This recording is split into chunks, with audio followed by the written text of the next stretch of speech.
বিসমিল্লাহির রহমানির রহিম। আসসালামু আলাইকুম। কারিগরি শিক্ষা অধিদপ্তরের তত্ত্বাবধানে পরিচালিত ফেসবুক লাইভ ক্লাসে স্বাগত। এই ক্লাসটি অনলাইন tvet.com-এ দেখা যায়। আমি Abu Mohammad Atikullah, instructor technical refrigeration and air conditioning RAC, Dhaka polytechnic institute, Tejgaon শিল্প এলাকা, ঢাকা ১২০৮। বিষয় কোড ৬৭-২৪৩। বিষয় cooling and heating load calculation. চতুর্থ পর্ব diploma in engineering refrigeration and air conditioning technology. Class শেষে আমরা যা শিখব: বায়ু অনুপ্রবেশ এবং বায়ু চলনজনিত লোড সম্পর্কে ধারণা, ইনফিল্ট্রেশন ও ভেন্টিলেশন লোড নির্ণয়করণ বা বেরকরণ প্রণালী সম্পর্কে ধারণা। জব নম্বর ৭, জবের নাম বায়ু অনুপ্রবেশ এবং বায়ু চলনজনিত লোড পর্যবেক্ষণকরণ। Study the infiltration and ventilation load. 7.1 Calculate the amount of fresh air or ventilated air for comfort air conditioning. 7.2 Solve problems related to infiltration and ventilation load. Job শিটের নমুনা, জব নম্বর, জবের নাম এবং তারিখ উল্লেখ থাকতে হবে। জব নম্বর ৭, তারিখ, জবের নাম। এই হচ্ছে একটা জব শিটের নমুনা। জব শিট তৈরি করতে গেলে কি কি করতে হবে? প্রথমে জবের উদ্দেশ্য থাকতে হবে, দ্বিতীয়ত কার্যপ্রণালী থাকতে হবে, তৃতীয়ত সমস্যাবলী ও সমাধান, চতুর্থ সতর্কতা, পঞ্চম মন্তব্য বা রিমার্কস থাকতে হবে। উদ্দেশ্য বা অবজেক্টিভস: আরামদায়ক বা শীতাতপ নিয়ন্ত্রণ বা এয়ার কন্ডিশনিং ব্যবস্থায় ফ্রেশ এয়ারের পরিমাণ নির্ণয়করণ সম্পর্কে ধারণা লাভ।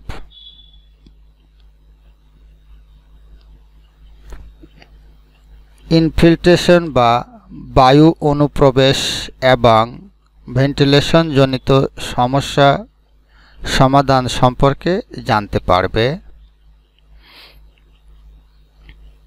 কার্যপ্রণালী বা ওয়ার্কিং প্রসিডিওর: কোনো শীতাতপ নিয়ন্ত্রিত স্থানের বা এয়ার কন্ডিশনিং স্পেসের দরজা, জানালা ছিদ্র বা ফাঁক দিয়ে অথবা বারবার দরজা জানালা খোলার কারণে বাইরের উত্তপ্ত বাতাস কন্ডিশন স্পেসে প্রবেশ করাকে ইনফিল্ট্রেশন বলে।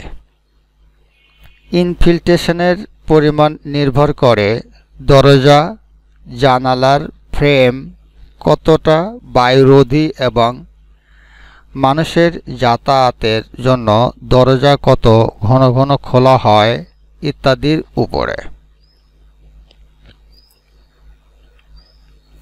কোনো শীতাতপ নিয়ন্ত্রিত স্থানের বাতাস পুনঃসঞ্চালিত করার সময় বাইরে থেকে কিছু বিশুদ্ধ বাতাস কক্ষে বা কন্ডিশন স্পেসে প্রবেশ করানো হয়, একে ভেন্টিলেশন বলে। শীতাতপ নিয়ন্ত্রিত স্থানে গন্ধ, ধোঁয়া, কার্বন ডাই অক্সাইড এবং অন্যান্য অনাকাঙ্ক্ষিত গ্যাস কমানোর জন্য বাইরে নির্মল বাতাস প্রবেশ করানো হয়। বাইরে থেকে প্রবেশকৃত বাতাসে দুই ধরনের তাপ অর্জন ঘটে, যথা অনুমেয় তাপ বা সেন্সিবল হিট এবং সুপ্ত তাপ বা latent heat. Air change load হলো infiltration rate litre per second গুণন বাতাসের জন্য বর্ধিত তাপের পরিমাণ কিলোজুল পার লিটার। এখানে একটা আমরা সারণী দেখি, এখান থেকে মানগুলো নিয়ে অঙ্ক করতে হবে। একটা এক্সাম্পল আমরা দেখি। ইনফিল্ট্রেশন লোডের ক্ষেত্রে 4 মিটার উচ্চ একতলা একটি office building 30 degree N north Latitude বা উত্তর অক্ষাংশে অবস্থিত। এক কক্ষ অনুমেয় তাপ লোড বা রুম সেন্সিবল হিট লোড বা RSHL। 2 কক্ষ সুপ্ততাপ লোড বা রুম ল্যাটেন্ট হিট বা RLH। 3 সর্বমোট তাপ লোড বা GTHL grand total hit load. প্রয়োজনীয় তথ্যাদি: ভিতরের দেওয়ালের উপর প্লাস্টার হলো 1.25 সেন্টিমিটার, বাইরের দেওয়ালের কনস্ট্রাকশন 20 সেন্টিমিটার, কংক্রিট ব্লক হলো 10 centimetre face brick, partition wall construction হলো 33 সেন্টিমিটার, সাধারণ ইট ছাদের কনস্ট্রাকশন হলো 20 সেন্টিমিটার RCC স্ল্যাব, মেজের কনস্ট্রাকশন হলো 4 সেন্টিমিটার অ্যাসবেস্টস বোর্ড সহ।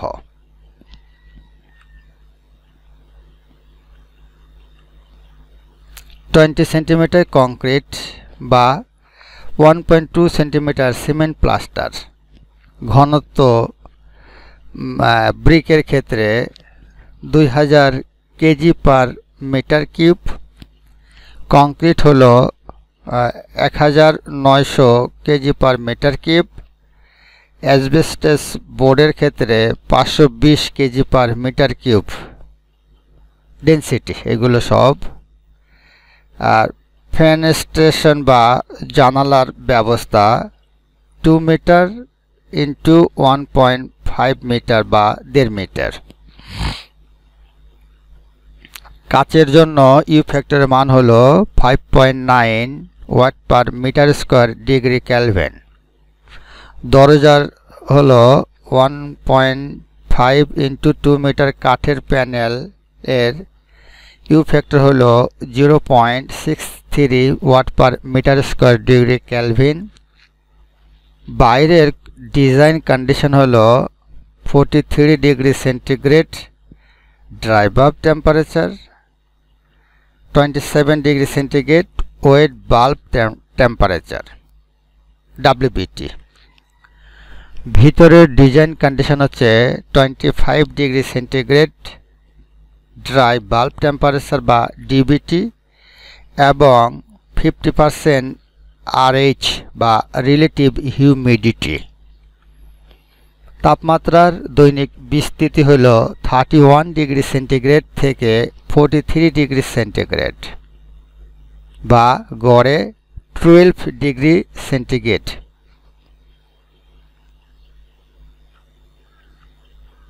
কংক্রিটের তাপ পরিবহন গুণাঙ্ক কে এর মান হল 9.0 watt per metre square degree Kelvin. অবস্থানকারী মানুষের সংখ্যা হল 100 জন বা 100 জন। বৈদ্যুতিক বাতির জন্য 15,000 ওয়াট ফ্লুorescent এবং 4000 ওয়াট ট্যাংস্টেন 2 ধরনের বাতি ব্যবহৃত হয়। আর ভিতরের তলের ফিল্ম কোইফিসিয়েন্ট বা এফআই সমান 7 watt per metre square degree Kelvin. বাইরের তলের ফিল্ম কোইফিসিয়েন্ট এফও সমান 23 watt per metre square degree Kelvin. সমাধান বা সলিউশন কিভাবে করব? দেওয়া আছে টেবিল নম্বর 5.13 পৃষ্ঠা নম্বর বইয়ের 141 থেকে আমরা পাই কে এর মান গ্লাসের ক্ষেত্রে 0.7 watt per metre square degree Kelvin, আর কে ফ্যাক্টর ফেস ব্রিকের ক্ষেত্রে 1.32 watt per metre square degree Kelvin. এই টেবিল থেকে মানগুলো নিয়ে আসতে হবে। আর কে ফ্যাক্টর প্লাস্টারের জন্য 8.65 watt per metre square degree Kelvin, K factor asbestos এর জন্য 0.514 watt per metre square degree Kelvin. বাইরের দেওয়ালের ক্ষেত্রে 1/u সমান, এই মানগুলো আমরা বসিয়ে পাই, ইউ ফ্যাক্টরের মানটা বের হবে 3.5 watt per metre square degree Kelvin. Partition wall U ফ্যাক্টরের জন্য 1.86 watt per metre square Kelvin. ছাদের জন্য ইউ ফ্যাক্টর হচ্ছে 2.13 watt per metre square degree Kelvin. মেজের জন্য ইউ ফ্যাক্টর মান হচ্ছে 6.05 watt per metre square degree Kelvin. আমরা জানি শীতাতপ নিয়ন্ত্রিত বা এয়ার কন্ডিশনিং স্পেসের বা স্থানের ক্ষেত্রফল ও আয়তন, এরিয়া এবং ভলিউম সমান। এরিয়া হলো 459 মিটার স্কয়ার বা বর্গমিটার। আয়তন বা ভলিউম হলো ভি সমান 1836 ঘন মিটার বা metre cube. Table 5.12 page number 141 থেকে ভেন্টিলেশন রেট হলো কিউভিও পার পারসন হলো 0.28 সেন্টিমিটার। কিউভিও সমান হচ্ছে 28 মিলিমিটার। সেন্টিমিটার থেকে মিলিমিটার নিয়ে আসতে হবে এমএম, 28 mm বা 28 metre cube per millimetre. Ventilation এয়ারের এয়ার চেঞ্জ সংখ্যা হলো, ইকুয়েশন হচ্ছে ভিভিও ডিভাইডেড ভি। এখান থেকে আমরা মানগুলো বের করব। 0.9 গ্রেটার দেন 0.5। সুতরাং এক্ষেত্রে দেখা যায় যে ইনফিল্ট্রেশন বিবেচনা করেও ভেন্টিলেশনের মান সন্তোষজনক। টেবিল নাম্বার 5.13 পৃষ্ঠা নাম্বার 141 থেকে আমরা এগুলো পেলাম। এই হচ্ছে আমাদের এটার উত্তর। এক্সাম্পল 2, অ্যাজিমাথ বেরকরণ প্রণালী হলো সমস্যা 22 জুন তারিখে গ্রীষ্মকালীন সময় বিকাল 4:30 ঘটিকায় অ্যাট স্ট্যান্ডার্ড টাইম হচ্ছে 16.30 16:30 ঘন্টা। সূর্যের অ্যাজিমাথ নির্ণয় করো। প্রয়োজনীয় তথ্যাদি লন্ডনের ল্যাটিটিউড হচ্ছে 51 degree N, D equal to ±23.5 degree এবং এইচ বা আওয়ার অ্যাঙ্গেল সমান 60 ডিগ্রি। সমাধান বা সলিউশন দেওয়া আছে আওয়ার অ্যাঙ্গেল হচ্ছে 60 ডিগ্রি, ল্যাটিটিউড হচ্ছে 51 ডিগ্রি, ডিক্লারেশন হচ্ছে ±23.5 ডিগ্রি হলে সূর্যের অ্যাজিমাথ কত হবে বা জেডের মান কত হবে? আমরা জানি tan z সমান sin h divided sin L into cos H minus cos L into tan D। এই সূত্র আমরা জানি। এখানে সবগুলো মান বসে আমরা পাই tan Z সমান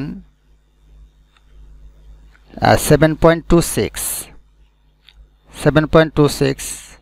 সুতরাং Z সমান tan ইনভার্স 7.26 থেকে আমাদের মানটা যেটা বের হবে 82.16 ডিগ্রি। এই হচ্ছে আমাদের Z এর মান।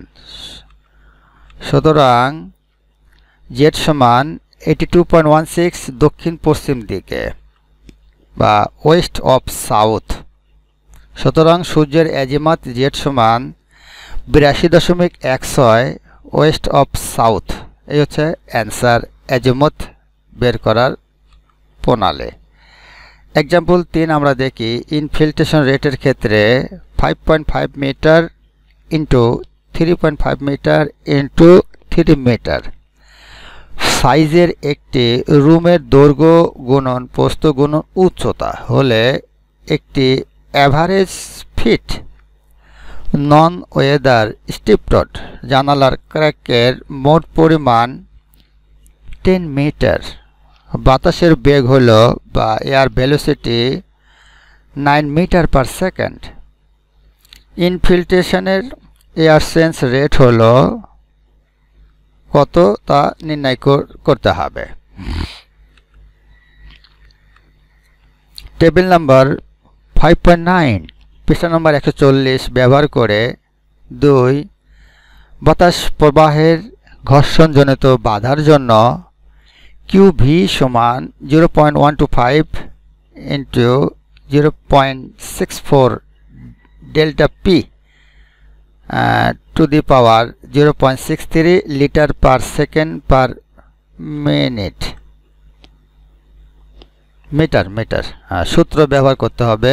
এখানে ডেল পি এর একক হলো নিউটন পার মিটার স্কয়ার।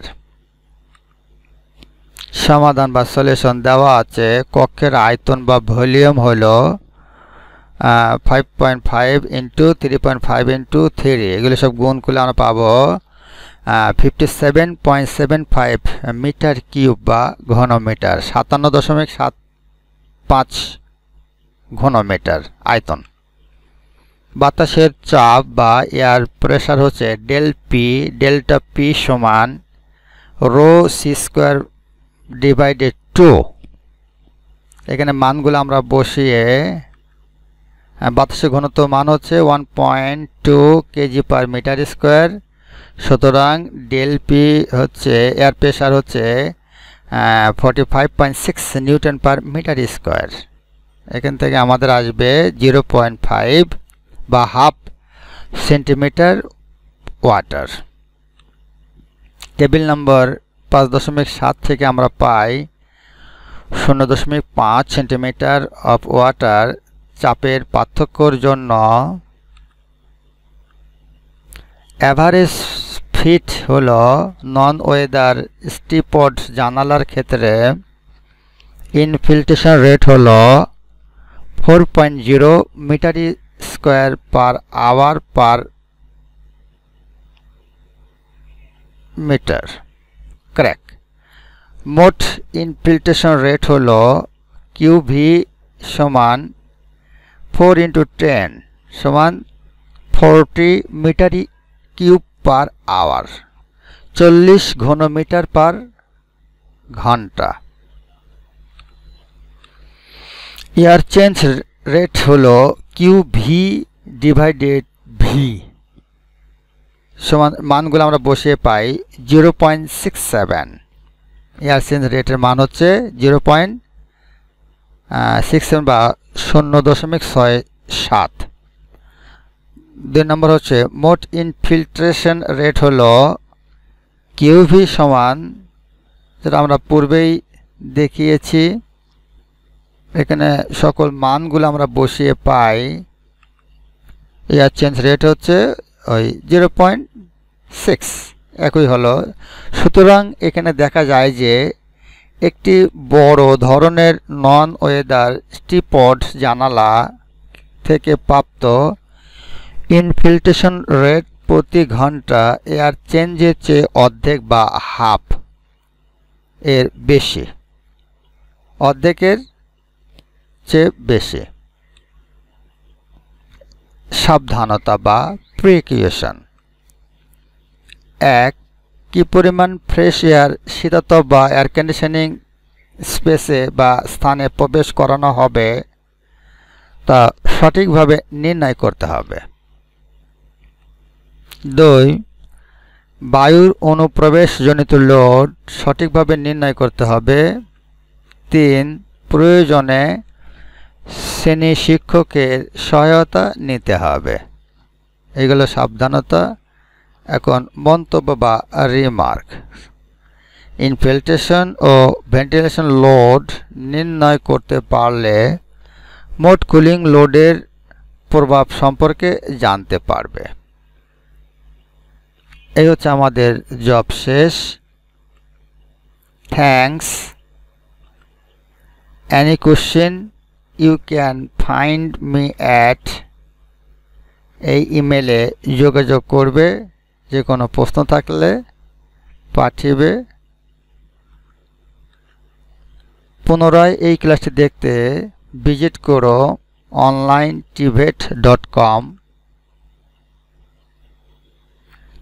যে কোনো সময় এখান থেকে দেখতে পারবে। পরিশেষে ধন্যবাদ সকলকে। Thank you for all. ধন্যবাদ।